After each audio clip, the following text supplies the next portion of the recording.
je ne suis pas Alain Rioux, je remplace Alain Rioux parce qu'il n'a pas vu le film, et donc ça l'empêche de parler. En parler, puis on en parlera tout à l'heure peut-être. Voilà. Juste quelques mots rapides. Cédric Klapisch, il a commencé avec un film épatant qui s'appelait Le Péril jeune. C'est un cinéaste assez atypique dans le paysage français, du cinéma français. Le Péril jeune. Après, il a fait Chacun cherche son chat. Rien du tout. Oui, bon, d'accord. Chacun cherche son chat, qui est un film très intéressant. Ça dit rien du tout, c'est pas mal. Le Grand Magasin. Ah oui, oui. Et puis, il a fait 2 films formidables. Mais tout au milieu, personne ne te voit. Bon. Et il a fait deux films que j'ai énormément aimés, qui étaient sur le Erasmus, là, les films qui se passaient en L'auberge espagnole. L'auberge espagnole, et le second qui était avec chaque fois des films de beauté à tomber par terre.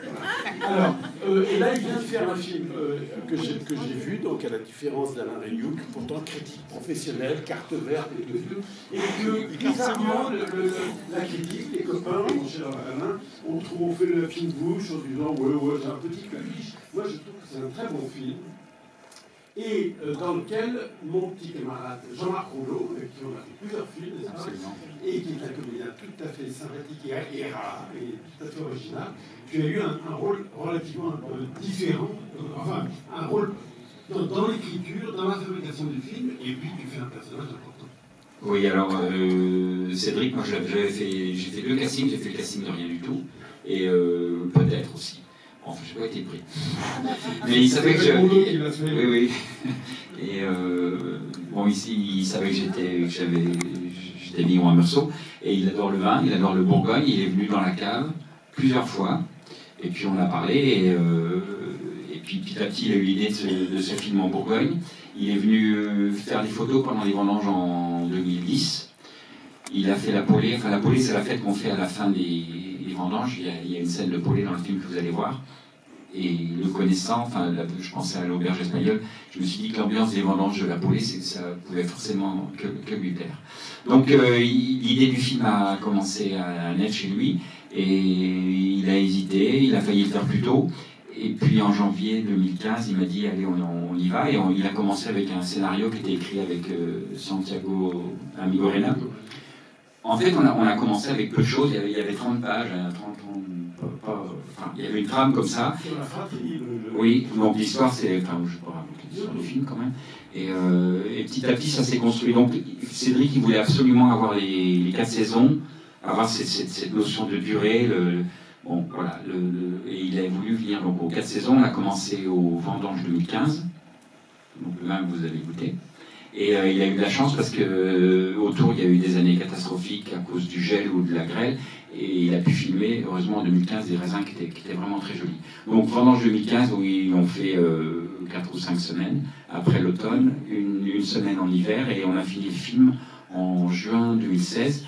Donc il y a eu 4 séquences qui étaient, je dois dire, c'était un tournage super heureux. Et puis bon, pour moi, le mix des 2 équipes de tournage et du domaine, j'étais sur un petit nuage quand même. C'était super agréable. Ce que j'aime énormément dans le film, c'est qu'en dehors de la dramaturgie, de cette fratrie, etc., c'est que, comme ces autres films, c'est extrêmement documenté. C'est-à-dire qu'il y a un aspect documentaire qui est extrêmement vrai. On a vraiment l'impression que les personnages appliquent leur métier. Alors là, effectivement, Cédric, il était très en souci de ça.